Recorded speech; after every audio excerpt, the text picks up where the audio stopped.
guys, and welcome back to another video. And finally, I freaking got myself to do this. I've been really low on time, alright? No, but today, guys, we are going to be showing off the saw systems that I have been working on over the last, month. It's been now, but it took like a week to kind of put together, and yep. Boy, guys, here it is, alright?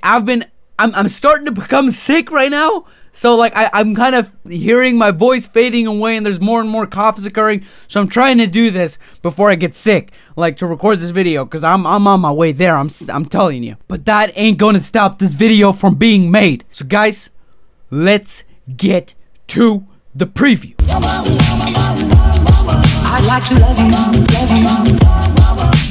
Alrighty, guys, so it's about time to tell you guys what this saw system that I've been hyping up for the last couple weeks actually now is all about. So to begin with, me and Jesse have worked out two different systems that work very differently in how they kind of run and stuff like that. I'll be showing you one of them today, which I think is my favorite. Jesse says the other one is better. It's a really opinion based subject. They're both really solid, and they have really different, they work very differently. So I thought it would be really interesting to do two tutorials. So in this video, you'll be seeing a tutorial on the one on the left that is not blurred out, and in a future episode, you will be seeing a tutorial on the one on the right. So subscribe and turn on notifications if you want to see that in the future. There is some important details around the one on the right. For example, you only need one person to build it, whilst the one that we will be building today, you need a friend to help you out to build, because it's based on this glitch, and we're going to be glitching two things into each other in order to make the best saw system there ever was. Screw you, Jesse, I think this is a better one, alright? But yeah, I think it's now time to dig a little bit deeper into what this system actually does. So on the system, you can see there's a couple important components. We have a saw, we have a pressure plate, and we have a little wire piece, and I'll explain all three of those right now. So the saw blade is glitched inside of the saw max, and that's how the saw is so inside of it. That is actually a very specific spot where it just about chops the wood that goes through. It's a really weird technique, but it works really well. And what that saw essentially does is that it makes the wood go all the way to the end. If it's too long, if it's above 10 units, it's not gonna process, and it's gonna stop because of this pressure plate that you also see.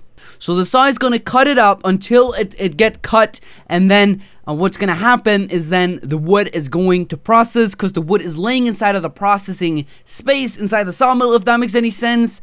So once it's short enough, it's going to process, and that's going to happen on the other side of the pressure plate. So it's a really weird technique. I think it's really freaking sleek, and I'm super psyched to kind of tell you guys about it. You see some clips right now going in the background of the saw system working. You can see it works great. And yeah, at the very end of this video, I'll be showing you guys a little bit of a bigger setup, because when you make a saw system, this is probably not the only thing you want in it, and I'll kind of talk more on that note a little bit later in the video. But that, guys, is the showcase, and I'm super psyched. Let's get on to the tutorial. Night and day, if I may. Alrighty, guys, so here comes the tutorial. So guys, to begin with, I wanted to show off the building materials required to set this up. So on screen right now, you have two different piles. The one on the right is for the system that is yet to come, and the one on the left is what we will be using today. And that pile includes a saw max, two different saws, a wire, and most importantly, you need a friend to help you out setting all of this up. So yeah, if you don't have that, then just call somebody up to help you out with this, or just ask somebody in game or something. You need help from this dude to kind of help you glitch some stuff later. And you also need a few components used to power the saws. How you set that up is entirely up to you, but that is a thing that you need to do probably. Otherwise the saws aren't going to turn on, you know what I'm saying?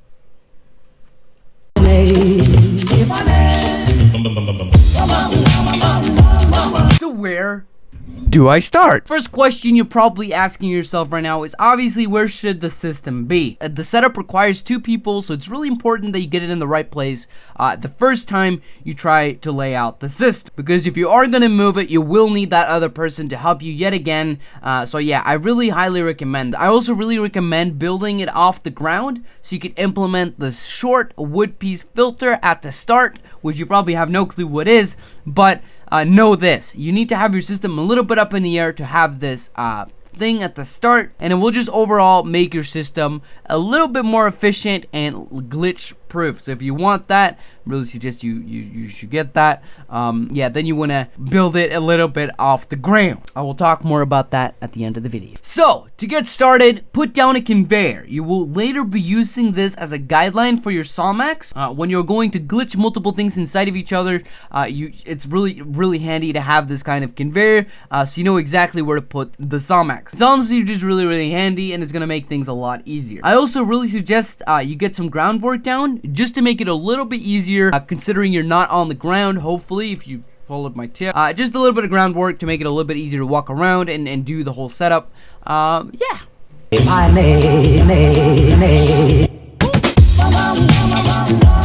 So yeah, this is where your friend comes in.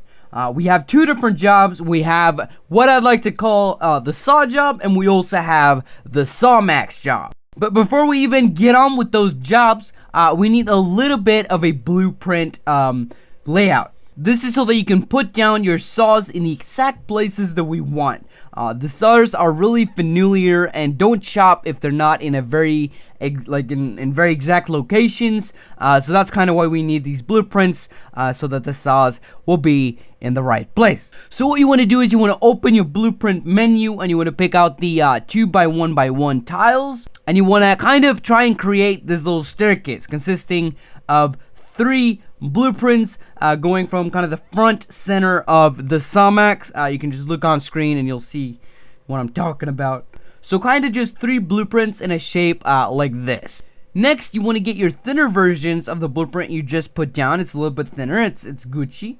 And you want to turn it right up, and you kind of want to put that on each side of the top side of the staircase, long side up. You can now remove all the thicker blueprints. Make sure to leave the thinner ones, and that should be pretty much all you need to set up the saws, which is what we need these blueprints for. So now I'm gonna call my boy Jess, and we're gonna see if we can do these. That was legit my script. I have a script, because this is a very complicated long tutorial, alright? Alrighty guys, so I decided to do this part live. This is essentially the glitching with getting the Sawmax inside of the saws, vice versa, whatever. But yeah, essentially the first thing you want to do, now that you have this conveyor here as a little bit of a outline, I want to move my Sawmax over here. Now if I move it back, you will see that it will be green in that spot, and it will stay green even if Jesse puts the sawmill there. So he's gonna now show you what he does. Alright, so just gonna pick up the saw, of course, and then you gotta rotate it like a bunch of times, which is a huge pain. Something like, there you go, got it. You're gonna just place them on the spots here, and it is on the top part. As you can see, there's like a little pixel at the top of the blueprint. You're gonna place it on that, and then you're gonna just pick up the other one. And you can just press R 2 times. So it will be in the right rotation. Place it on the other one, and oh, right there. There you go. And CNEC can now press E. Right, so and guys, essentially, as you can see right now, these items are inside of each other, but my thing is still green, so what I'll be allowed to do is press E, and look at that. Look at that. The whole thing placed down. As you can see, if we click these buttons, the saws will now be inside of the conveyor, or the Sawmax. And yeah, that is essentially all good to go. Nice! Yes, adore you all of the time. Alrighty guys, so you are almost done. There's only a few things left to do. One of them being the wire, and the second being the hatch. I've been calling the hatch a pressure plate this entire video. I don't know if you've noticed. So what you want to do is you want to put a 2x2 tile blueprint hanging over the edge like so. Then you want to grab a hatch, flip it upside down so the hatch will go inside of the Sawmax, and you are all good to go. It's also really important that you put a wire behind it. This is to make wood not glitch on top of the system. And that's essentially, guys, the whole freaking thing done. Easy lemon.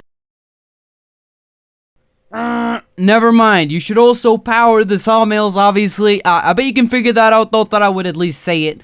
Yeah, put some wires to them, or you can just do like me and put some levers upside down, just powering them all the time. But it's completely up to you. Depends on what kind of, if you hate noise, then you could have a lever with the wire going up to both of the sawmills. I don't know. You do whatever you want. And yeah, I feel accomplished.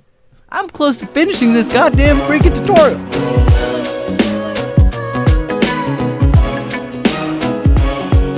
Alrighty, so this is what I've kind of been talking about throughout the whole video. Probably something you guys, are pretty, what is he talking about related to this? And what I'm essentially talking about, guys, is having an extra sawmax behind the one with the hatch on it. What this essentially will do, imagine this scenario. There's a huge log in front of a small one. The small one will have to wait for the big one to get processed. And this is what this system fixes, and it essentially just lowers the amount of stress on that one machine and doesn't make it so there's a bunch of logs after each other. So any log that is long enough to get processed will when going through the first machine, just drop down. Those who don't get processed will continue, and this is done by having a 5-block gap. You want to make sure though that you have a few conveyors to kind of go on, because the logs will need some space. I don't suggest having them straight after each other. But yeah, a couple conveyors, you put 5 of those blocks, and then another sawmill. I think you guys should be able to figure this out yourself. So, essentially the wood that goes through the first one is going to drop down on a separate conveyor. You can link those up, do whatever you want with that. But yeah, this removes so much stress from the system. It's a great feature. I really suggest it. But yeah, guys, that is gonna do it for today. I really hope you all enjoyed the video. It was a blast to make. I can't say it took a long time, but it was fun. I hope it wasn't too lengthy and boring. I was trying to make it kind of exciting and not too long. It is a bit complicated, so what are you gonna do about it? But yeah, it would be sick if you could leave like a like and subscribe and some stuff like that, because I'm pretty freaking exhausted right now from making this.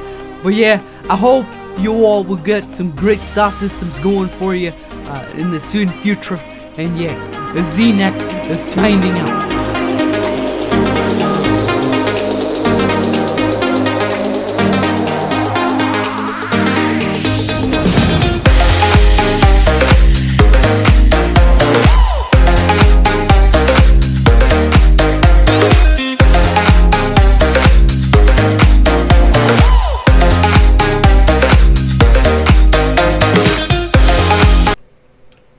Rip the dream.